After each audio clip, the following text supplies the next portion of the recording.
Can't go that way. Just stand here. Hello, everybody. This is, oh, it is on. Okay. Hi, my name is Tim Anderson. I'm the programming coordinator for the 32nd Annual Florida Film Festival, and this is our sort of legendary Filmmaker Forum.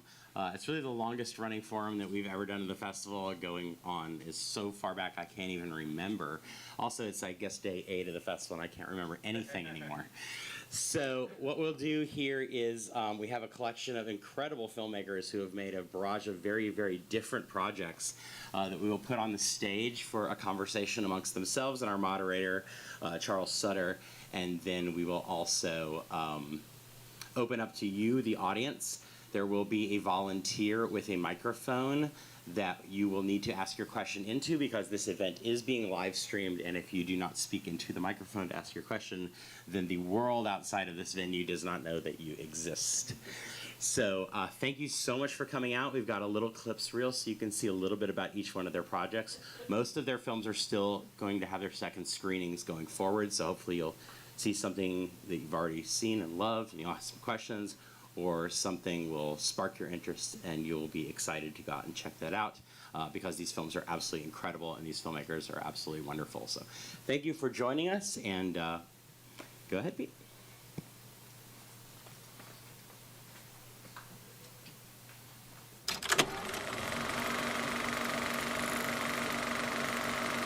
Duels were fought in defense of what the law would not defend, a gentleman's sense of personal honor. In 1808, 2 Frenchmen had dueled in hot air balloons over Paris. One was shot and killed along with the second. 35 years later, their cousins had tried to settle their differences by sculling each other with billiard balls. So you really just like this all the time?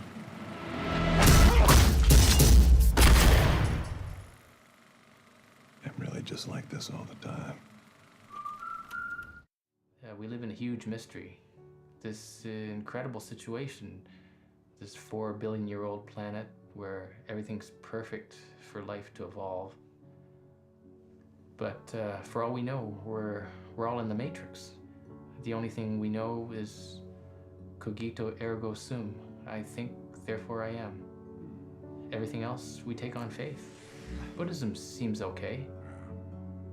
The Dalai Lama's got it figured out, it seems.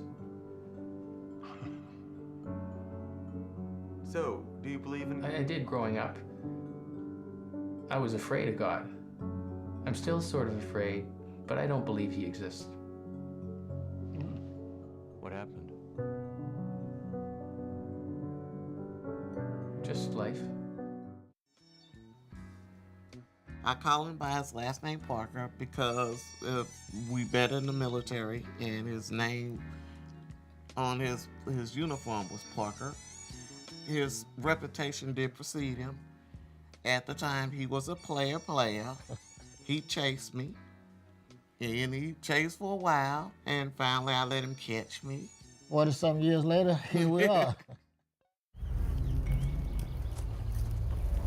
Yo lo que vi de que ella se estaba bañando, y cuando yo vi del gran poco de sangre.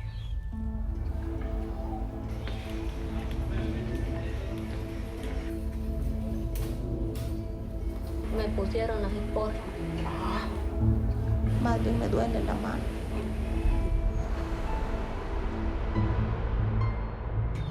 Imelda dijo que el padrastro era quien la había violado.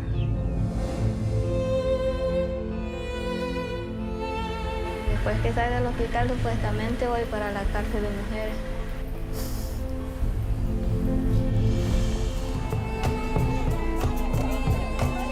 Hemos logrado la liberación de 33 mujeres y nos quedan 18 condenadas todavía.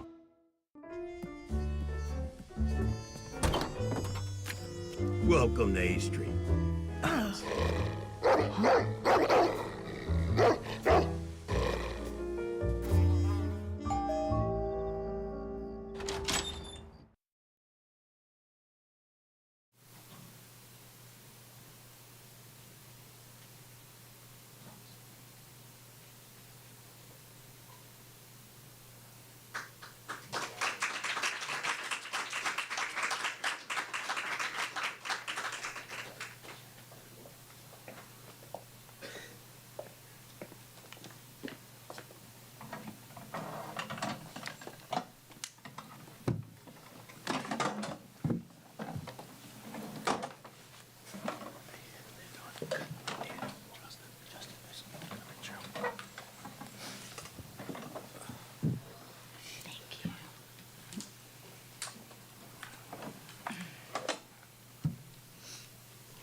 How's it go? How's it going, everybody? Tim said before, it's like day 7 of the festival, so like we've enjoyed everybody so much, and at the same time, I don't even remember my name anymore. So I'm Charles. In a little bit, I'm going to turn it over to you guys. So if you have any questions about anything, definitely remember them, because we're going to get to them in a second. But first, I wanted to start just by having you guys introduce yourselves and maybe just tell a tiny bit about the movie, just like a log line or just a brief introduction for the audience in the movie. Good. Great. Hi, I'm Daniel Yoon. My feature, excuse me, my feature is called East Bay, starring Constance Wu. It's about several folks in their 30s and 40s in the East Bay of the Bay Area who are just starting to realize that, or starting to admit to themselves that they're failures, and they really don't want to deal with that. I have no idea what that's like. Me neither. Yeah. Same. My name is Justin Matthews. I directed and co-wrote a movie called The Duel. It's about 2 guys who try and have a duel.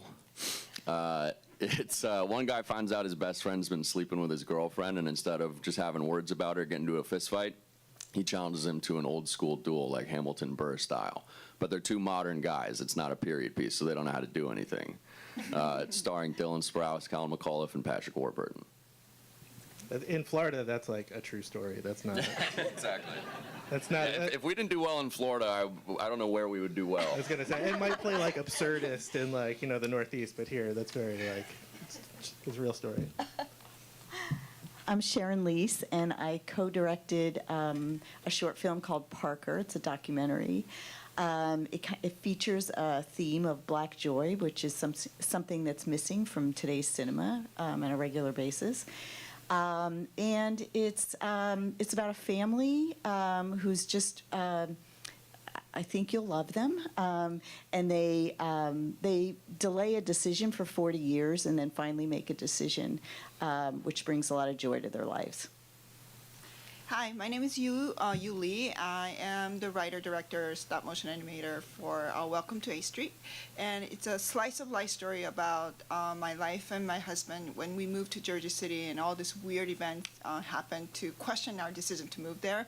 But ultimately, those strange events makes us fall in love with the neighborhood and get accepted.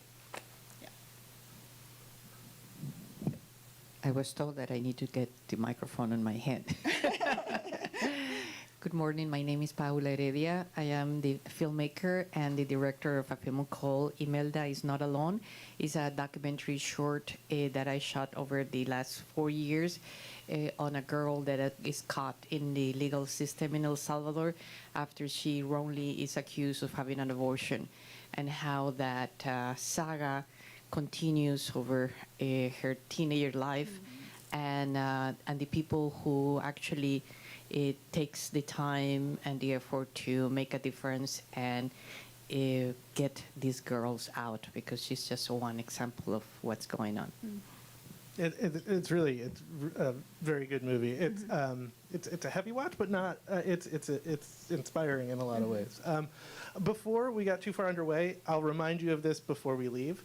But these filmmakers still have screenings left, so it's great that you came here. Don't forget to also go see the movies, because that's the point of a film festival, is to go see the movie part, not just the talking to the filmmakers part. The Duel is today at 2 at the Regal. Will you be there? Yeah. It's one. Yeah. That's why we came. I didn't want to assume. I didn't know. I will be there. Okay. Came for this part. I don't know. You never, like, if you assume, sometimes it goes bad. So Parker is playing today. I'll be doing that Q&A as well with Racist Trees. The other filmmaker, Sarah Newlands, who made Racist Trees, will also be there. So we'll be at the Enzian today at 5. Imelda is Not Alone is today at the Regal at 4. And Welcome to 8th Street is tonight at 9:15 at the Regal. So I'll remind you guys of this later, but just so you know, if there's anything that you're like, oh, wow, I really do need to go see that movie, you still can see all of them. East Bay, I'm going to assume that it's going to be streaming at some point. Oh, yeah, for sure. Okay, so keep that in mind. So everybody kind of has their own story about how you come to these projects. So I was curious if you could just give a little bit of a background about how you found each one of the movies, each of you found the movie that you wound up making and submitting. Let's go the other way this time, so you have a time. I don't want to put it all on you, all the pressure to start. I'm generous. Thank you. I make films that inspire me by one particular reason, which is what can one person do to build the society that we all desire to be in. And those stories are usually needs to be close to my life. When I made a documentary before on a toucan in Costa Rica that had been abused and lost half of the beak, and I followed the story and between not knowing if the bird was going to die and a whole social movement that came around and both designed a big, in 3D printing that could save the bird, but also a movement of people who helped change the law in Costa Rica to save wild animals. That was very inspiring. And when I showed that film in a festival in El Salvador, this friend of mine who are very active in saving these girls told me, how can we make our girls a toucan and call attention to them? And of course, that in your mind, how can you not? And then the process was a long process because I was trying to see if there was a story that I could really find to follow as a film, not just as and little by little, getting access, following people, and then this story came through, and I went not knowing what was going on, just with my phone, and the footage at the beginning is a little rough in terms of how it was shot, but then I realized that there was a story that could be told through film, and that it didn't matter how bad that footage was, I had to use it. So that's how the story started 4 years ago. So I am a visual designer, just by nature. My background is in fashion, and I transitioned over to animation in 2017. And I love stop motion as a medium. It's a very difficult and disciplined medium, but it allows you to control the visual that I want to tell in the world building. And it has to be a story worth telling because it's just so physically hard and demanding. So, and I like this, I lived on this street on 8th Street in Georgia City, New Jersey. I lived there for 10 years, and it's wackier than what I depicted in this movie. And events loosely did happen. Wild turkey did come, and it was actually crazier. And I left the city and came to Los Angeles, and then COVID happened, and we are all isolated. And I thought back to what really gave me humanity and connected us, and it's a story about community, and it's a story I knew, and I revisited this neighborhood with a few of my shorts that I did, and it literally got me through COVID. And what I like about this story is it's comedy, and I think comedy unites us. It entertains us, and it's multi-generational, which is life, and it's imperfect, and it's bizarre, which is what I think of life. And I like showing empathy in my stories because I think we all need that, especially now more than ever. And yeah, so this is a true story, loosely, that based, what I know. Yeah. Sue was telling me before this started that she applied to the animation school at USC without a reel. She was just like, I'll just give that a shot and tell them what the story is. Like one of the best schools in the world for making movies. She was like, I got it. No, and I was talking to you, and I had no reel. I had no business being in animation, but I was doing this in my house, and I was spending so much time and money. I'm like, this is just going to become the most expensive hobby ever, so maybe I can really learn the fundamentals of animation. So I applied USC with just one essay. It was like, here's my idea, this is what I know, and this is what I want to do. And they told me later, they read the essay, and they were like, well, she's not boring. Let's just give it a shot. So that's what happened. I really wish I could pull off the phrase "playa playa," but I can't. It doesn't work for me. This is somebody else's. Yeah, that one always delivers in a crowd. It's great. So for me, when I look to do a film, one of the things that's really important to me is to tell an intimate story, is to tell something that is heartwarming and real and authentic, and it kind of starts with a person or people. But I always like the films to then have something that's related to some larger context, and that's what I actually found in Parker. I had known Adolphus, the patriarch, who's in the film for over 15 years. He was a house painter of mine, and we somehow need a lot of painting, and he has been at our house over the years, and I was always talking to him about his life, and he had such a fascinating life from where he grew up in the South and going to Vietnam, and every story he'd tell me, you know, as filmmakers, we're always like, that could be something. That could be a story I want to tell. But I hadn't really found the right one. And then he one day talked to my husband, who's an attorney, about wanting to change the name of 4 people in his family who didn't have his name, but they were supposed to.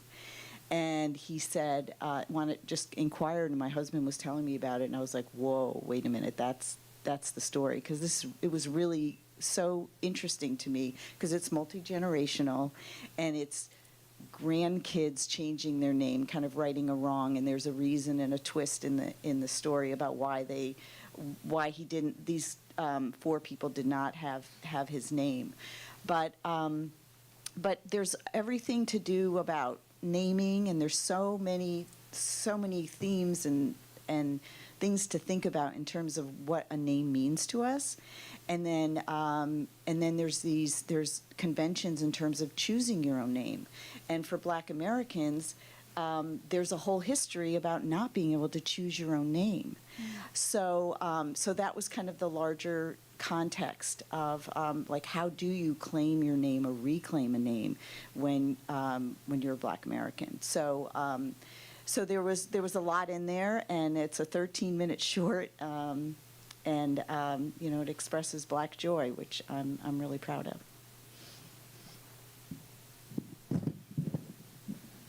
Inspiration for the duel. I'm concerned. Yeah, a guy finds out his best friend's been sleeping with his girlfriend.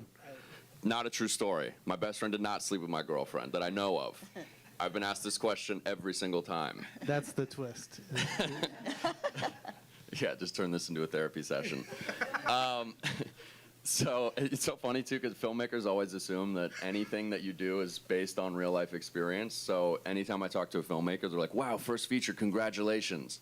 I'm like, thank you. They're like, what is it about? I'm like, well, one guy finds out his best friend's been sleeping with his girlfriend. They decide to have a duel, and they go, I'm so sorry.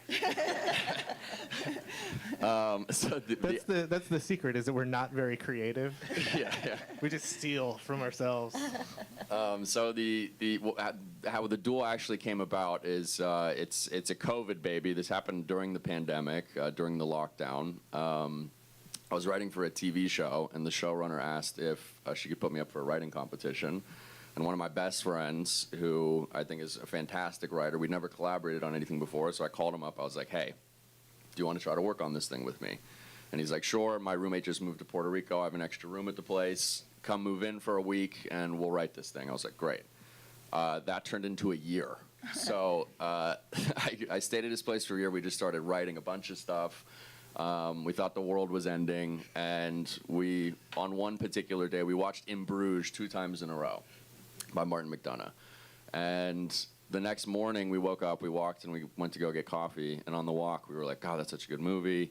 We were like, why would one friend want to kill another friend? And we were like, well, there's probably a lady involved. And we were like, well, wouldn't it be kind of funny if the guy was pretty much open and public about the fact that he was going to kill his friend?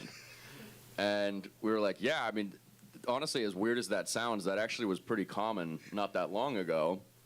So common, in fact, that, senators, presidents, Supreme Court justices, actors, poets, they would all partake in the art of dueling, and we were like, well, what if two modern guys tried to have a duel? And then that's pretty much where the idea started. So it started from in Bruges, and a lot of time locked in an apartment.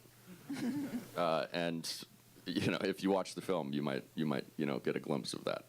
I love that, like, narrative filmmakers are like, a year is so much time, and like documentary filmmakers are like, a year? That's, you barely started making the movie in a year. I don't even know what the story is by the end of the year.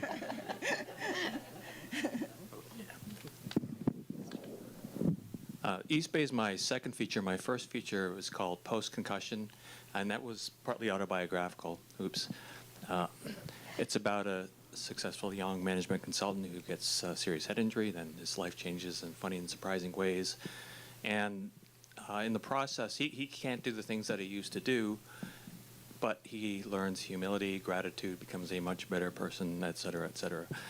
And the message of that film was, it's a genre film, sort of the lifestyle wake-up genre, is that no matter what, you can find new and better ways in which to be successful, no matter what trauma you've gone through. And then I made that film, and then afterward I realized that's just an awful message, in a way.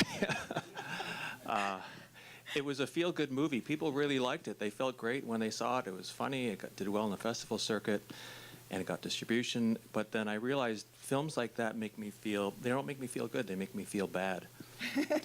And feel-good movies generally do is as if it's not enough to have gone through something. You also have to create this whole new narrative that you are actually, successful and happy. And what is the alternative? It's not clear, and that's what I wanted to explore in East Bay. Like, can you really have a film where it's not a total bummer, it's not a tragedy, but you don't arrive at some sort of happy, successful ending, and it's still an interesting journey, and that was, for me, something I wanted to look at. When did you start working on this one? A long time ago. It's like a documentary time. So it's about 20 years, right, between the two movies? That's right. Yeah. That's right. I did have a bad injury, head injury, and then I had a second one in 2008, which was when I was originally going to shoot. Oh. Is it just because I know this from IMDb? But was it hockey related? No, it wasn't. It was the first injury was just an uninsured driver driving on a suspended license, and I was crossing a street at an intersection. But the second one was it's a strange mystery, and I'd rather not get into it because I don't even know.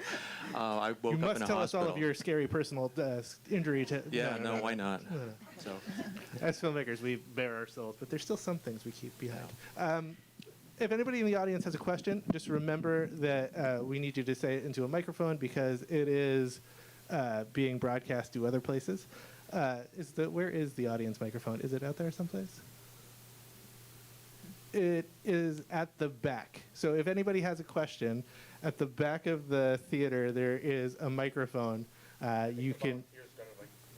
I think is the volunteer going to make their way to the. Yes. So if you have a question, just raise your hand, and an audience, the volunteer rather, will get to you. Oh, there you go. Can you hear me? Yes. Okay. Thank you.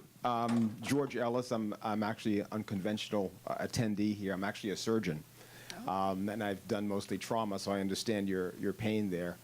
I've done mostly medical films, either promotional for the hospital or presenting new procedures, and so I was wondering. I'm trying to venture out into doing some more film. Have any of you had any experience doing YouTube videos? Has that been part of your portfolio, if I could say, and then moving forward to what you have done in the recent past? What is this YouTube he speaks of? So, do any of you have social media presences that you do sort of stuff for online? Well, I can speak to that, all those stop motion. So when I did, I got into film because I became a mom, and I just, very late in my life, and I just got really into it. That's my personality. I get really into it. So I wanted to make lullaby for my daughter, and I didn't grow up here, so I didn't know any English lullaby. So I made a song, and my composer friend finished for me, and I wanted to keep it just in case when my daughter grows up and teenager, she hates me, I'm gonna go, I loved you once. So anyway, and the only way I can make a video is I can move objects, right? So I was like, okay, I love photography, so I can do it. And I got so into it, I stopped working for 6 months, and this is all I did. I spent so much money buying, camera and all that stuff, and I put it on YouTube, and I made another one called ABC, and I put it on YouTube, and it went viral. And I'm like, okay, so something about YouTube is they changed all these rules. It's really hard to make any money, but what it did for me is like, oh, there is an audience out there. I make $20 a month. That's great. I spent so much money, but I'm like, it just gave me, okay, so this is a vehicle. So I think when you first do anything, you do it because you love it, because you will be on the giving end of it, meaning you'll be giving so much of your time, passion, and money towards honing in your craft. So you're not going to be going after it, even YouTube, for money. It's just to check it out, to see if it's out there, there's an audience. And I think there's something that I really believe in, that it's not my word. Don't be precious with your work. And you're better than one project, meaning don't be afraid to show your work and be copied, whatever, because you're better than that. Like you have infinite pool of stories to draw from. So I say, why not? Don't limit yourself, do it. If that's what you want to do, you don't need any verification. You have everything in you. I mean, you're a doctor, you even have money, so do it. Thank you very much. There's a little bit of professional jealousy there. Yes. It looks like there's a couple questions, in the middle there. So it was great to hear the stories about how long it took you to get all these projects done and how long it took you to write them. But could you talk a little bit about how once you were ready to go into production, how you were able to get the support, raise the money? Did you get grants? Did you do crowdfunding, and how long did that take? Well, first you should work on the morning show, and then it seems to all be downhill from there. Everybody has a different process. Yep. Yeah. The good part about making a film that takes so long is that the story, especially in documentaries, is the story evolves in front of your eyes, and you could not tell the story 4 years later, the first year. The bad thing is that you do want to finish the film yesterday, and you do want to have the funding. So it's always a catch-22, and you're always looking for ways to break that circle of, I don't have money, I cannot make the film. And the good part is that nowadays technology allows you to have a lot of flexibility about just shooting the film. I mean, as I said, I started with my iPhone. And in many circumstances, I did that. You don't get funding because a written page with a pitch means nothing. You need to kind of prove in video, in film, what the idea is. I mean, it's gotten through the years worse and worse because it kind of like you have to have the finished film before and say, oh, okay, I know what you mean now. But so there is some funding that is available for documentaries, and sometimes you just go for entities that are kind of interested on your topics, or you apply for certain funds. But it's really hard. I mean, as an independent filmmaker, you have to find a way to invest your own money, your own resources, your own friends, to get things done, and hopefully, eventually, someone's going to see it, which is the first thing you want, or someone's going to buy it if you're lucky. If it feels like you're chasing money as much as you're making movies a lot of the times, right? And I think that's kind of the reality of being an independent filmmaker in the world in general. There was another question. But I think that, I'm sorry, just one more thing is, but I think that you need to make sure that you get engaged in a project that you can handle, assuming that you're going to be the only hero in the story, in terms of funding and being supported by you, and at the same time, keep looking for money. And if you're lucky, maybe that works. But if you just sit waiting for these resources and the money, it's just very frustrating. It doesn't happen. Yeah, it's so hard. I mean, money is just such a difficult thing for independent filmmakers, especially now with like a lot of content out there. But it makes me think about. I mean, I tortured basically everybody in my immediate family and my friends, learned how to beg. But I used to think, when I was a kid, I used to hear the expression suffering for art. And I used to think of that as, staring into the void, or going through some sort of the angst that your characters are going through, your subjects are going through. But to me, it's much more basic. It's like, oh God, how am I going to pay the rent? Or how can I ask for this another favor from this person who I've asked so many favors from? And that is, once you lock in on what you're doing, and you're going to do this film no matter what, you're just on this train, and you have to get it done. And that's, I don't know, to me there was no easy way around it other than winning the lottery. But that part is tough. Do Cole or Constance help? Like Cole Sprouse, kind of an indie darling, and This has happened to Dylan his whole life. It's Dylan, not Cole. Oh, it's okay. They're twins. It's not as They bad are. as it No, sounds. it happens to both of them. Yeah, I mean, I can comment on this because I think for any aspiring filmmakers, funding is probably the most difficult part of the entire process, because it's a famously terrible way to make money, so people don't want to put money in it. And now that I've made one feature, I know everything. Let me tell you, I got 100% of my features made. Just bullet points. So the first thing is you have to write a script that you think is good enough to make, and secondly, that's actually makeable at an indie budget.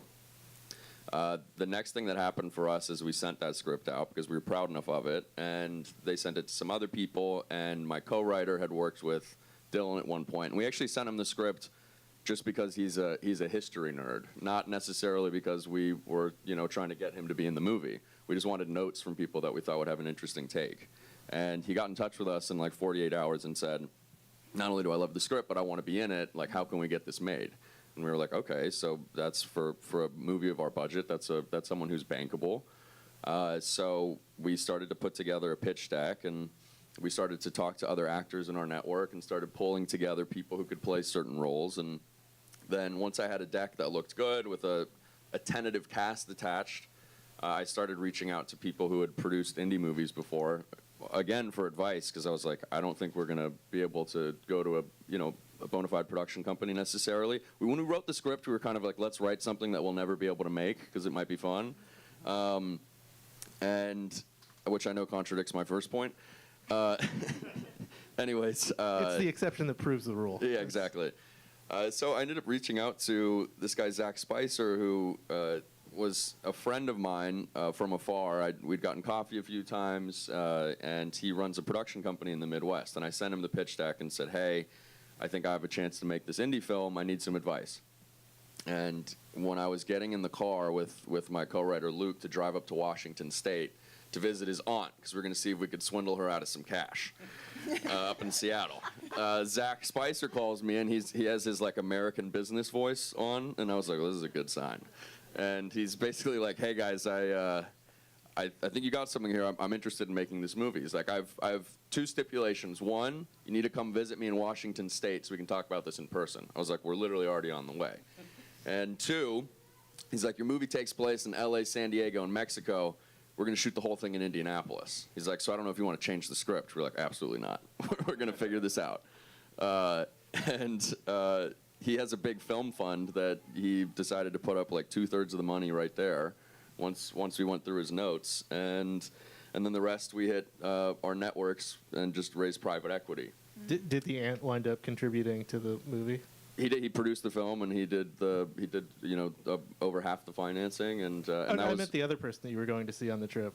They did, but it was a lot easier to get them to contribute after someone else had already put up most of the money. So first money in's the hardest, absolutely the hardest part, and then I think the next trick is always tell the actors' agents that you have the money, and always tell the actors, and always tell the money people that you have the actors, and then hope that both of those things come together at the same time. And that they don't talk to each other and find out that you're yes. absolutely Never lying. let them talk to each other. Yeah, that's important. That's significant. Looks like there's, yeah. This question is for Miss Paula Heredia. I am writing a project that is based on kids and children, also teenagers who have been affected by war. And I want to know what is the best way to approach this sensitive topic for them, respecting their limits, but also getting enough information to correctly represent their stories. That's such a good question for you, like the sensitivity of how to Yeah, I think that comes with the person.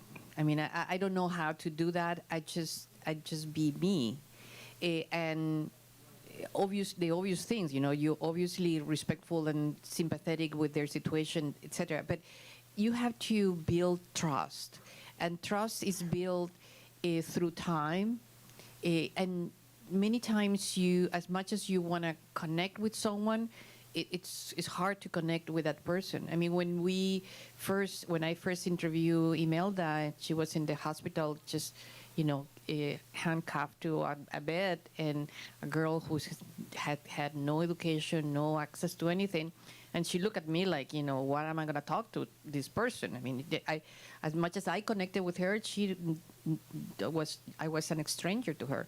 It took time, and that's the difference between making a simple reportage of something and making a documentary. You have to spend the time and find that connection with people on the field, being with them.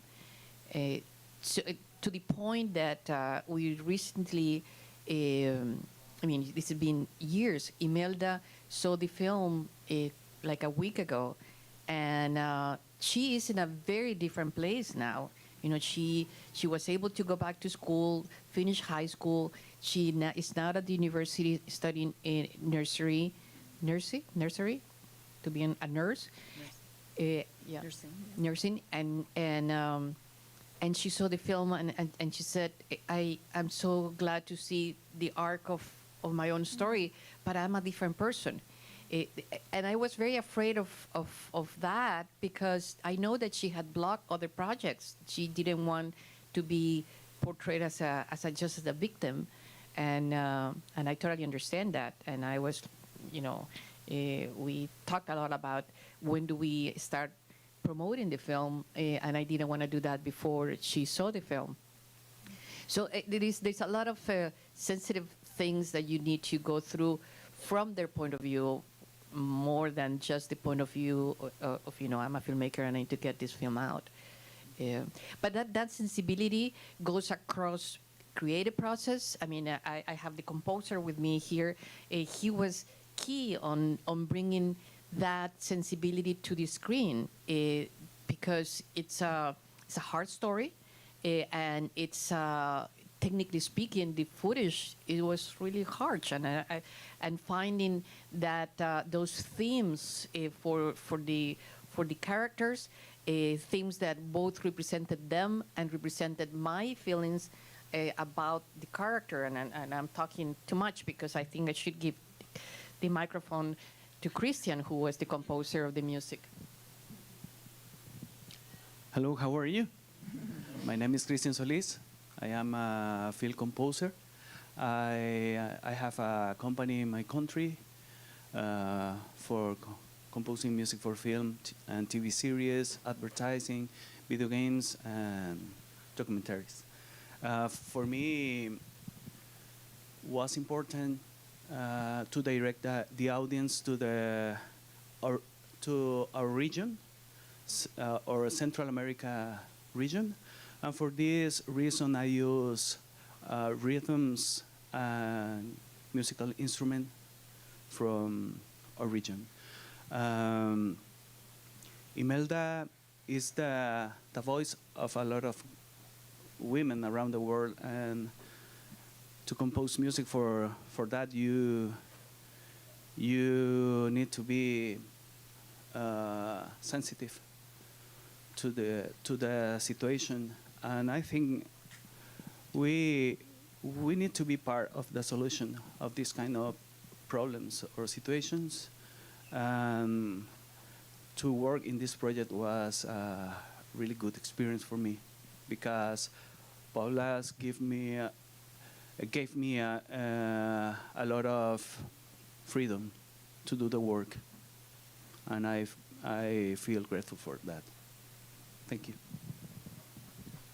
Thank you. Oh, looks like we got another question.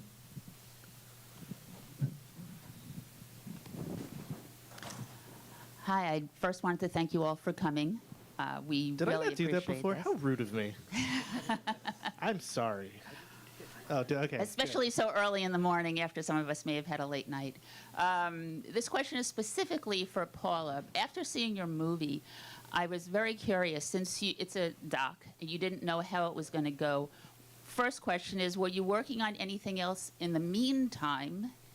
And the second part of it is, since Imelda emerged so well at the end, do you think making the movie and she knowing you were making the movie had any drive to get her to accomplish more? Yeah, that's an interesting question. Just the first part. I'm always working in multiple projects. It's partially is because your creative brain never stops, but also because you need to eat. So you work in a number of projects that also are other filmmakers' projects that pay my living, and many of those projects pay for Imelda's film. So you work in other people's projects, you get paid, and then you spend the money in your own project. That's probably the reality of most of us.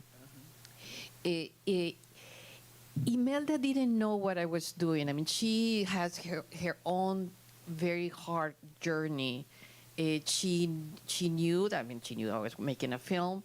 But part of the reason why I want her I wanted to show her the film before I brought it out is that she had no idea. For example, in the film, I went to her family's house and I spoke to the stepfather who abused her, and that she had no idea that I had done that. I mean, she hadn't seen that. She only knew the footage that I had shot with her. You know, when I was at the hospital with her, when I was in prison with her. She knew the things that where I was present with her, but she didn't know anything else that was going on and that I had shot. So when she saw it, it was a major thing. I mean, when I showed the film, it was like 6 people very close to her, her therapist, you know, one of the things that has happened for her is that one of the lawyers actually ended up adopting her legally. So she has a new mother, and so her mother was there, and so that sense of safety, the safe net for her when she saw the film, it was very, very, even if it's powerful for one, you know, as an audience, for her was really very shocking. When did you know while shooting it that not only that the story was interesting, but that you had a movie on your hands? Like, how quickly into shooting were you like? Well, I follow, I mean, Imelda is just one case. There's many cases, and as, you know, the activists said at the end, you know, they were able to get at least 35 women out of prison. I was following like 8 stories. I followed both the girls, their lives, their legal cases, and for a long time I didn't, you know, I thought it was going to be a film about a number of them or all of them, and eventually I came to the conclusion that to tell the story, it needed to be one person, because what was important is to see at the human level, connect with one person that you can feel. I mean, this is a story beyond being a story about someone who is wrongly accused of having an abortion and all the consequences of that. It's really a cautionary tale of what happens in a country that that were lost are being undermined in terms of women's rights and reproductive rights. And that's so much what's going on in the United States, where I've been living for many years. And is that what really made me make the film that could be a cautionary tale for what's going on here? And so it is easier to not to get confused with how we all, especially in this country, relate to that story when it's one person and it's a human story rather than a kind of like a montage of cases that happen in another country. Awesome. Was there? I thought I saw another hand go up back there. Oh, in the front, there's one. Down here. I'm gonna guess this is about animation. Yep. It is. I'm a I know big things, you fan guys. of yours, and I discovered your work because of Stephen Wong Jr., who Oh, is yep. from Leica. Yep. And I did some research on your website, and I found out that you got the Leica Fellowship for your last film. Yes, I did. Which was amazing, and I wanted to know more about how that process went for you. Right, and this also ties in with the other question about funding. So, so the Leica Animation Fund is through Film Independent, and it's a diversity program for so a person of color. And so I applied, and they usually don't give it to student, but they did, I think, partly because what you said about, like, in order to get funding for any fellowship or any grants, they like to see that you can complete the film. So you have to kind of show a proven track of finishing at least one short. And when COVID happened, I made a short about a short called Poem by Alba. And that came about because, it's funny because, the maturity gives you different perspective. I could have done this in my 20s because, in your 20s, you don't know what life is really about. So I'm 50 today, and now I'm like a little bit mature, so I know what things are. So when I first came to school, half of people were really supportive, and half people wrote me off and said, you're too late. And I had a stop motion teacher who literally told me, you're not going to do anything with this, you're just wasting your time. And it made me cry, I'm not going to lie, but it was really the best thing that ever happened to me, because what I did was like, well, I'm going to show you. And also, I'm like, it's my fried green potato moment. I'm like, that when Kathy Bates hits that car, I'm like, I got better insurance. I'm like, I'm going to buy my own lights. So, and I poured everything into it, including not seeing my parents during COVID because they're in Korea. So I had this angst, and it's about like the loneliness of an elderly woman. So that short, and Leica saw it, and they told me later, that's why I got the grant. So when I got that grant and finished that short, I applied and got the HBO grant fellowship. But here is also, but there's a dark side to fellowship too and grants, because once you get them, you don't own your films. You give away your rights. So you have to make a decision, what's more important. So for me, I'm at an investment phase of my career, so I'm like, I'm not going to be precious. I'm just going to give it all away and learn and elevate my skill. So there's pros and cons, and you have to kind of weigh in what's right for you. I like the phrase, the dark side of fellowships. There is a dark side. It's like Lord of the Rings. No, because we all, like, everybody's so envious. I'm like, you have to know it all. And actually, I learned so much doing this HBO, and it was a fantastic journey. But there was a little bit of an incident that really taught me about how industry works. So I'm like, in my next short that I just completed, and like, everything is about what you know and gives me my next story. It's about a fly that is shit in life. And it's like, I need to make a better decision. So it like gave me another story too. So it's like, you have to sort of like, as a storyteller, what we do, we're able to, it's like a therapy, right? And you don't have the negative experience eat you up. You can make it into art. And everything I experience, it's a story for me. So like, you have to be careful around me, because I'm gonna use you. Right. Well, that's scary. Yeah. That's true. I'm curious, how did you get Constance Wu attached to the movie? Constance Wu had a crush on me for years. No, I'm just, We found Constance Wu through a friend, actually. She had reached out to a friend of mine, and this was well before Crazy Rich Asians. Oh, okay. And I auditioned her along with many other excellent actresses in LA, and she was fantastic. And it was at a time when she wasn't able to help out financially at that point in her career. And she, just to give you a sense of the budget scale of the film, she brought, like everyone else, she brought her own costumes, she did her own hair and makeup. She stayed in the same less than desirable bed and breakfast in Berkeley, California as everyone else, and she was fantastic. And you could see it immediately. Actually, from the audition on, she was fantastic. She was totally focused. She was really, and she had a huge range. When you get somebody like that in a movie that's kind of small, how much do you go back and then tailor to her?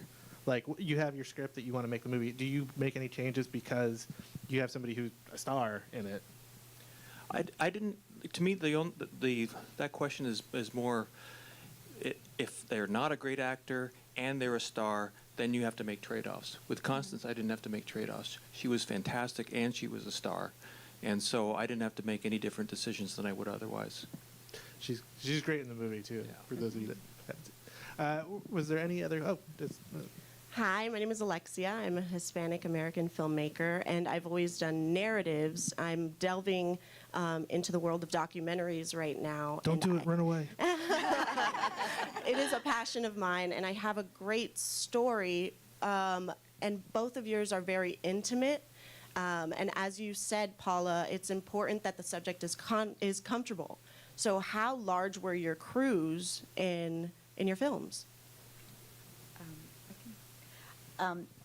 It really varies based on the film, and as I mentioned, that I really like to tell stories that are really intimate. So I do think it's really important to keep as small of a footprint as possible. So, but then you want to have 2 cameras, and then you want to have and then you want to have somebody else who's been producing with you in there because they know some things, and so it gets there's a lot of decisions that you have to make, but I always try to have as few people in the room as possible, especially when you're doing an interview. I think that when you're doing verite, sometimes it's not as important, and you can do a long lens, and so you're not right in people's faces. But I think it's really important when you're doing, especially the interviews, to have a really small crew in there. And, you have your PAs and your interns and people who, like, they bring in a chair and they just want to sit there, and it's like, okay, I'm going to watch the show. And you have to, explain to them that that's not, you don't want the people to feel like they're performing in any way, because they are not actors and they don't want to feel like actors. So I think it's really important to try to keep it as small. You might have people who aren't in the room if you have a larger crew and you have a budget to be able to support that. I'm doing a series right now for Stars about sexual abuse in the Independent Fundamental Baptist Church. And we had 2 camera shoots for these interviews, and I actually had my DP. We had and there were women who were speaking, so I just wanted all female crew in the room. So we had to have female audio, which is not always easy to find. But we had 2 cameras, and the second camera operator, a male, so he would set it all up, and then he would leave the room, and she was running 2 cameras. So I think it's really important to try to keep it as small as possible. I learned how to run sound just to get one more person out of the room while shooting interviews. Paula, you said you shot a lot on the iPhone at the beginning? Well, I done at very different kind of projects. Some are big, and these ones are kind of small. But when you're trying to do a film that is more experiential, I mean, that is, it's kind of you being the liaison with your audience and trying to translate this experience that you're having with the story or the character. You definitely want to have yourself out of the frame, but yourself as a crew member, and hopefully, the minimal equipment. I do a lot of my camera work, so people get used to seeing me with rig, and and I behave like it's nothing. But it's challenging because it's easier when you can have a sound person. When it's interviews, it's different because then you can kind of isolate the verite aspect of the film with a more of a setup, and that's where you have to take decisions about who should be in the room and that kind of thing. But we done films that are major productions, and not all the production has to be involved with the verite aspect of the film. You might have drones, and you might have more sophisticated equipment, which are shoots that are happening parallel or later, or it depends on how you design and view the story and the point of views that you want to bring in. I mean, I shot in the last scene, which I just ended up using 2 shots of it with 5 cameras, and I have all that footage that it's not in film.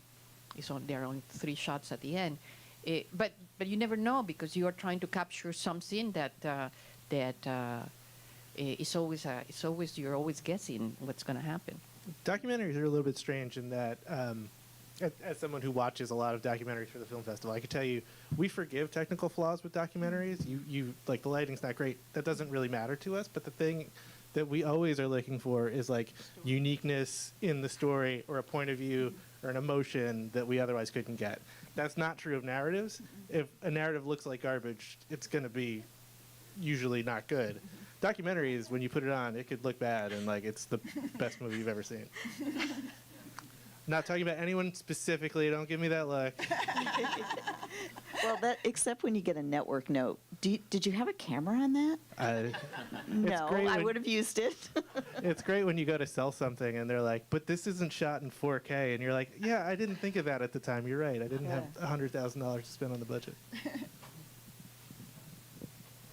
This question is for the narrative directors. I was just curious what you would say was your most satisfying moment of the experience, whether it was actually finishing the film or if there was a moment shooting on set or just, what was the most satisfying part of the process for you? Let's rephrase. Was there a satisfying moment in making it? Getting into the Florida Film Festival, obviously. I mean, there was a lot of satisfying moments throughout. I think that's the only thing similar to shooting a movie that I found is like maybe playing with too much money in Vegas at the table. Like there's really high highs and really low lows, and they go back and forth and back and forth. So I could pinpoint a lot of really satisfying moments. I mean, they vary so greatly from, when we first heard that someone like Dylan wanted to be in the movie, and I was like, okay, so that this is getting closer. And then you fast forward, and we're in downtown Indianapolis, and we're in catacombs underneath the city. That's mirroring the basement of this house that we're supposed to be in, and we have a 400-pound pig in the basement in these catacombs, and the pig is not wanting to stand on its mark, and we have to shoot the whole scene that is about this pig, and people are talking about it. So we're in the tights and we're in the close-ups, and we're shooting our 2 shots, and we have one of our actors who's holding a leash, and we just have cut it off right there because we can't. And the leash was literally tied to an apple box because the pig wasn't there. And this entire day of a 20-day shoot is based around this pig eventually being in the wide shot. And the pig at one point took a nap, and no one could wake it up. I mean, and so we ended up going hours into overtime trying to get this pig onto its mark. And I have line producers coming up and being like, this is thousands of dollars every minute. And I was like, I don't know what to tell you. If that pig is not on the mark, we don't have a movie. And eventually we got the pig onto the mark, and we rolled, and the pig it stood there for like 5 seconds, and it's all that we needed. And we were all able to go home after that. And that was deeply, deeply satisfying because it was so terrible before. So I think in indie filmmaking, a lot of the most satisfying moments are preceded by the worst moments you could imagine. And then it's similarly in post. I want to intercut that pig story with Hitchcock's thing about how actors need to be treated like cattle. Yeah. That pig may have ended up getting paid more than Dylan by the end, and how much it cost us in overtime. But he's bacon now, so it's all. It was actually a family pet in the local Indiana area. So it'll live a long and full, I don't know how long pigs live, but whatever a long and full life is for a pig, hopefully. And then same thing in post. Like the first time you watch your rough cut, you want to throw up. And then once we went to our post house and saw it fully finished, that was extremely satisfying. So it's the range of emotions that I think make the really good moments feel so good. Yeah, I think I had a couple pig on the mark moments too. that's now it's a new term. Hashtag pig on the mark. Yeah, the modern lexicon of independent filmmaking. But yeah, the unexpected successes or the surprises. There was a shot of Constance actually near the end of the film where she was watching a film within the film on a computer monitor on her desk, and she was actually not watching anything. And I was trying to convey to her, this is what this means to you, this is what it is. And she gave this beautiful performance. And then when we intercut it with this footage later, that was supposed to be what she's seeing on the screen, it just came alive. And I remember when I saw her performance right there, I did it. And I wanted to start crying, and then she was looking at me like, what is your problem? And she says, I really don't know what I'm doing here. But that was a wonderful surprise. And also scenes coming together in ways that you didn't expect, that you didn't write. All of a sudden, hey, there's this footage, there's that character, and they come together in a totally different way from what you expected. And when that happens on a higher level in the film, that's also a huge high. And then also the rough cut, wanting to kill yourself, yeah, there's that too. So there's the ups and downs, and hopefully there's enough good moments, pig on the mark moments. It's even worse with documentaries because they're like 3.5 hours long and they're not good. So not only is it bad, but it also is like most of a day. I'm curious for the both of you, since you both do a little bit of acting, what's it like working with someone who's like, you know, like Dylan or like Constance, who's like they're so clear with their weapon? Like, do you ever find yourself being like, God damn, they're good, or like, are you jealous to the point of you're like, that's not me, I can't do that? Yeah, I mean, I think that the jealousy stops when you get to the other side of the camera, because at that point their talent just benefits you. But absolutely, I mean, when you work with people, you know, Dylan's been in the business for a long time. Patrick Warburton, who was, I mean, an absolute treat to work with. He's one of the greatest guys. Working with him was absolutely iconic for me personally. And when you work with people like that you've grown up watching, and then in person, not only are they good people, but they're hardworking and they show up prepared. I mean, everyone in our cast was not only talented, but yeah, they showed up prepared and energetic and excited to work, and that's not always the case. So just grateful every time I showed up and they were showing. You know, I think it's difficult when you're going through the most stressful thing that you've ever done and you're met with like apathy or something. Like if that's the worst emotion to be met by. So when anyone cares, it makes a world of difference. And yeah, the professional actors that I worked with absolutely cared. Do we have other? There's one in the front.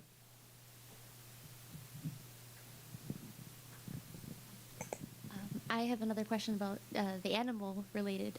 You have a turkey in your film that has something thrown in its face. Yeah. And I was wondering how much of that is from real life, because you said a real turkey did show up, but how much of that is real and how much of it was made up, and where did you find the inspiration for the parts that were made up? Okay, so before I answer that, it's part of it. The reason, like, one of the things you always have to, because animation is just like same as live action, especially in stop motion, but you have to lose my why does this have to be animated? And it's because I could control my animals.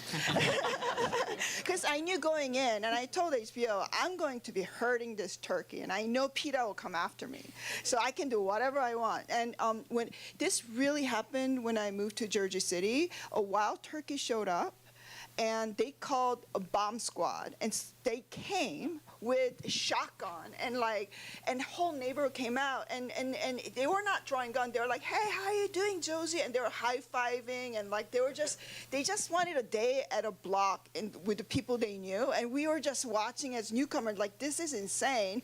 And Turkey took a shit, and everybody cheered, and it just flew away. And I was just like, and I just remember, and I was not a storyteller then. I was like, this is the craziest thing I ever watched, and I am going to remember this day. And it just stayed with me for years. And then my first student short was about wild turkey, called Wild Turkey, but I didn't know how to animate, so it was a terrible short. But obviously the story stayed with me a long time. And the lipstick stain, absolutely the true story. So pretty much everything. The only thing that didn't happen was them serving me turkey. That that didn't happen, but everything pretty much. And I don't think I'm a good enough storyteller to come up with a story that I didn't personally experience. So everything is it's a snippet. I draw from what I know and the people I know and all the experience I know. Yeah. No. She was asking about the ending, and she said that was anyway. Yeah, you have to come watch tonight. For those people who did it. That's a good reminder that tonight it is playing at 9:15 at the Regal. Yeah. Duel is playing today at 2 at the Regal. Parker's playing at 5 at the Enzian. And Imelda Is Not Alone is playing at 4 at the Regal as well. Oh, all the way in the back. Hold on, was that you have to ask it in a microphone, or it doesn't exist? I mean, it does. I'm not saying, you know what I'm saying. There's a microphone. You need to say it because there's a live stream. I have a question for the narrative filmmakers. What do you incorporate your dreams or the experiences that you have while you're dreaming into your work? Does it have a very direct impact, or is it more subconscious? What is that for you? And then also for the documentary, if that also impacts your work as well. How often do you dream about killing your best friend? Is what I'll answer first because I'm sure he'll have a more eloquent answer. So that's a lot of pressure he just put on you. Yeah, sorry. That's interesting. I mean, so our movie, for those who've seen it, and hopefully those who are going to come see it at 2 p.m. at the Regal, our movie kind of feels a bit like a fever dream throughout. Things happen very quickly and get out of hand very quickly, and that was a large. There's a similarity in what the film is kind of going through in that fever dream sense as it was to the feeling of making the movie, which is kind of overwhelming and things were moving quickly. In regards to actual dreams itself, I can't think of anything in particular that I specifically dreamed about and put into the film. There were many times in post-production where my brother edited the film where I woke up at like 3 a.m. and after, it was maybe like the 5th or 6th time I swore to him that the picture was locked, I would wake up and just send him a stream of consciousness over text of things that we had to continue trying.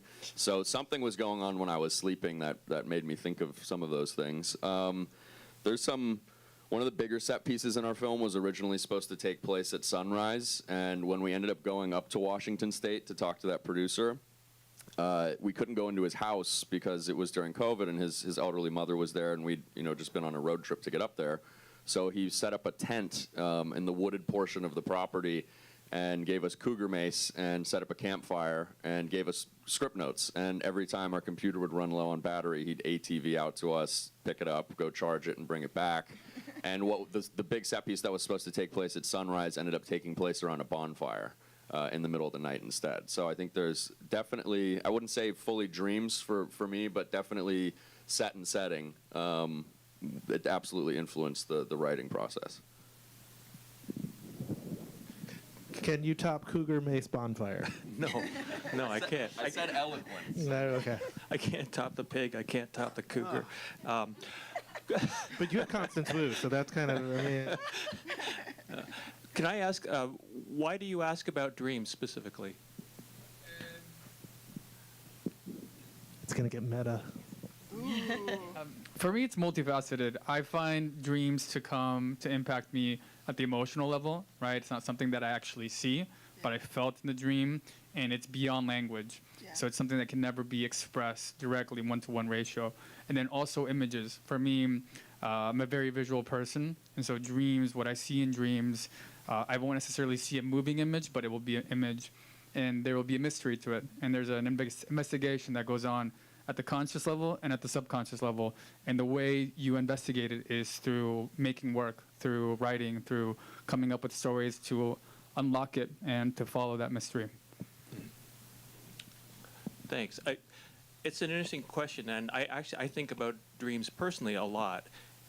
Also in the film, there are quite a few dream sequences. There are a number of fantasy sequences where the character is fantasizing about some ridiculous outcome that he would love to see come to life. And the character also gets confused between dreams and a multiverse or an alternate reality. And so, yeah, it's a big part of my life personally, as well as a big part of the film. And the mystery, as you said, it's a constant mystery. And like you wake up in the morning, you had a very vivid dream, you can't remember it 100%, and you can feel it fading from your mind. And sometimes I'll wake up in the middle of the night having had a very vivid dream, and I'll record a little voice memo on my phone so I can remember it later, but I listen to them later and they're almost always completely incoherent. Wow. But at least I remember what the main subject was. But the dream world is fascinating to me, and I've really enjoyed several films that incorporate that. To me, Inception was extremely literal, and I didn't really find it that interesting because it was more almost just a very precise dissection of world within world within worlds. But what was the name of that Netflix series with the dreamer? Does anyone remember that? Shoot. With Tom Sturridge? Someone used their phone. I didn't know I was going to have to answer questions. I thought I was just asking questions. Sorry, it's like... I'm unprepared for this. Was it Awake? No, it wasn't. You know, this is... Don't you hate it when people do this? Like, there's this film with a guy, and Is that the night something or other? The night manager clerk thing? It was a series, a six. Anyway, it was a wonderful series, sort of set in a gothic milieu, and these characters. There's a god of dreams, a god of this and that, and they explored the idea of dream reality just in a beautiful way. If you get a chance to view this film, whose name I didn't give you, The Sandman. Thank you. You guys, we couldn't pull the name for one of the most famous graphic novels in the history of graphic novels in a room full of 40 people. I'm disappointed in all of us right now. But no, thank you, Sandman, and thank you for that great question. I want to add something to that, because I also think, I'm also fascinated by dreams, and my husband and I try to remember every morning. We're always asking each other, what'd you dream last night? Before it's too late and it's gone. But the other thing that I think is related to that is memory. And I'm really fascinated with how we remember things and recall things. And especially as a documentary filmmaker, when you are interviewing someone and you want it to be interesting and there's some way that you have to illustrate that, if it's, so that's when we get into kind of telling it in more of a narrative way. And I'm doing that in the series I mentioned about abuse. And we remember things in little fragments, and I feel like that's, when people talk about it, you can just kind of show people the little fragments, because that's how we recall things. We don't remember what happened to us in the whole 30-minute span. It's like this really quick snippet in our head. And I think that that's fascinating. And we, it's because in documentary we have our narrative portion of it when someone's telling, like, they're either a backstory or telling something that they remember, that, and many times it's trauma that they're talking about. I was going to say, with documentaries, we lay awake at night so we don't dream because we're worried that the movie doesn't work. So that's kind of the main difference, I think. I want to add a little bit of that. I think that dreams are fed by other emotions and realities, and they take shape in our dreams. But sometimes it's about those feelings of nostalgia, or that are kind of abstract nostalgia or identity or belonging that you don't know how to articulate. And then they show up in your dreams, and and might not be images, but it might be this feeling that you wake up with, and you wanna that it tints the rest of your day or the rest of your shoot, or and I think it's very precious, and that you should be able to that you must take it and translate it into whatever it is that you're doing that day. I made a film called Alborada, which is about my mother in post-war and this little town where I live called Suchitoto, and how people kind of heal their war wounds after the war, and it's all about emotions. It was a film that I started doing as a fiction film, and well, started as a documentary. Nobody wanted to talk to me in front of the camera, and I said, okay, I'll do a fiction film, and I'll take all the stories that people are telling me, but they wouldn't say on camera, and just put them in a format that says dialogue, so and so, and then I will sit down with people and say, okay, do you want to tell me your stories? No. Do you want to be my actress? Oh yeah. Oh really? Okay. And what's your name? Oh, I will be Rosita. Okay, Rosita. And this person already had told me their story, so I would put it like in a script form, painfully just formatting, and I say, okay, you sit there, and I will ask you a question. Don't worry, you don't have to memorize this script. And you say, okay, Rosita, what's your name? Oh, my name is Rosita. Rosita, tell me, how did you get to this town? And then they start telling you their story, because that's the story that they know. Never use that footage, but it helped me get everybody involved in the project and feel safe about telling their stories. And then one day I started shooting with my phone. This was 4 years later. I started shooting with an iPhone 9, I think it was at the time, and it looked really nice on my phone. And I went back to New York and to the post house and said, what is this? And then began understanding the limitations and possibilities of using the phone, and the type of lighting that worked and didn't work. And I went back and started shooting the documentary. By then, everybody was my producer. Everybody would say, mire, Niña Paula, there's a man that tells these incredible stories. Do you want to go? I said, yeah, okay, I'll pick you up. And I would, I would shoot everything for years. And then I made this documentary. But it was all about translating all that footage through this sense of my own emotional feeling of being there, not being there, my mother, the war.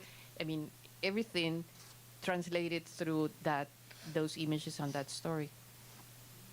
So we're running down to the last 10 minutes just to give you, if you haven't had the courage to ask a question yet, it's now or not never. I mean, like you could probably do it when we go over there and have coffee in a minute, but like it's running out of time.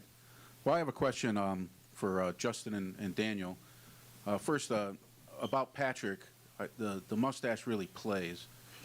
And I was wondering if that was part of the art direction, was something that he brought to the character? And did you guys ever have any conversations about the characters, and how they were, and discussions or maybe arguments with talent about, how they were perceived? Actors always want to bring a mustache to the movie. That's like a thing that they're like, I think that this would work. Yeah, I mean, it's funny you bring up Patrick and the mustache, because so Patrick was one of the later hires. We didn't have someone to play his role, even like as late as 10 days out from production. It's really scary. And Dylan and Patrick had the same agent at UTA, and his agent was like, well, I sent the script to Patrick. Let me see if he's read it. And Patrick had been busy, then he finally read it. And he immediately got in touch with us. And I'm on Zoom with Patrick Warburton, and I needed anybody. But Patrick would be like the dream person. And now we have him on Zoom, and he's auditioning for the role. And me and my creative partner are like, let's not look too desperate. Let's let him think that he might not have it yet. He could just be like, I'm Patrick Warburton, I'm going to come do the movie. We'd be like, yes, you are. Absolutely. But part of that Zoom, sold. Yeah, part of that Zoom, I guess he had the mustache that he'd grown out during COVID, and he was really looking to use it in something, and he was like, the role of Kristoff would be perfect for this mustache. And I was like, yes, I agree. So I think the mustache was part of him being interested in the role to begin with. So it was a very influential mustache in my life. But in general, the actors were really collaborative in regards to the looks of their characters. Christian McGaffney, who plays Joey, who's hilarious in the film, he was also another late hire. He was actually the last person. We had someone else playing that role, and that person dropped out like 3 days before we started shooting to do a TV show that they got hired on. And we were freaking out. And Christian is married to Maria, who's one of the actresses in our film who was already hired. And we were like, do you think your husband would maybe want to do this movie? Because we'd seen them in some YouTube skits together. And she's like, yeah, he's free. So got on a plane, came out, and before I even met him, I show up on set, and they're like, yeah, Christian's here. I was like, oh, I can't wait to meet him. Where is he? They're like, oh, he's at Hair and Makeup. They shaved his head. And I was like, oh, I feel so bad. We didn't ask him. We didn't ask for that. Like, did they think that we asked for that? And I went over. I was like, Christian, I'm so sorry. He turns around. He's like, isn't it going to be amazing for this character? Da-da-da. And I was like, yeah, it was fantastic. It was perfect for the character. And then when he did his first take, he was like 10 times better than the other guy, and we were absolutely thrilled. Do you want to publicly shame the other person now? No names. But yeah, so Christian knows that we're super happy with him. But anyways, yeah, in regards to actors changing appearances, I think if an actor is really passionate about a particular look, that's only a good thing, and you should let them run with it, unless it's completely opposite of what you imagine for the character. But yeah, everyone was really collaborative in that sense. I'm excited to giggle every time I get on Soren from now on, to be like, ha, yeah. Mustache. There was one more question, I think. I have a question for the documentary filmmakers and also narrative. If you interview people on a subject and they have conflicting stories, how do you handle that in your content? Or do you address that at all? That's where the drama is. Yeah, I was just going to say, we lean into it. Yeah, 100%. It's always really, actually you find that a lot when people tell stories, because the stories we tell always vary. So that's very, it's interesting, it's compelling. Usually because you're building up so much trust with people, you're not sharing with them what other people are saying. So you're just asking them to tell the story, and over time they may ask. You may say you may, and I usually say, well, why don't you ask them if they know the person well, and so they could ask the other person like how that story is being told. But it's, it's definitely something that happens and that we look for. And, that's where the relationship also comes in terms of trusting, the trust that you develop. Because before you show the first screening, you do want to set people up to know that there are things that they might not like. But hopefully you've been authentic and you're telling their particular story in an authentic way. Well, everything happens. I mean, everything can happen. In the case of Imelda, the first time that I interviewed her in the hospital, she was a scared girl in making stories up about why and how she got pregnant. And she told a story, yes, this boy, but he's not here anymore. And you listen to her and say, well, it doesn't sound believable, but who am I to, I don't know.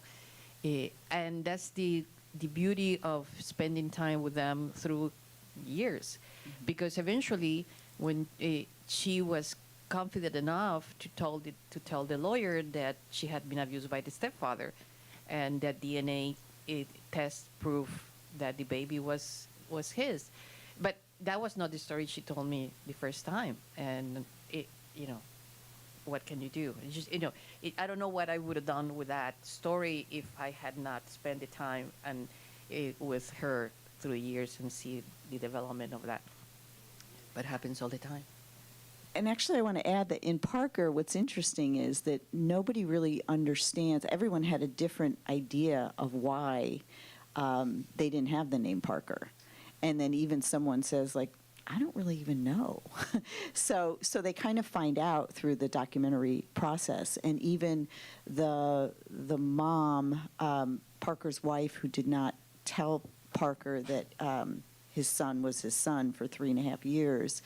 That is, I had to interview her. I interviewed her 3 different times. I mean, we were already in post with it because it was not clear, and she really wasn't at first wanting to tell the whole story about why it happened, and then she finally did.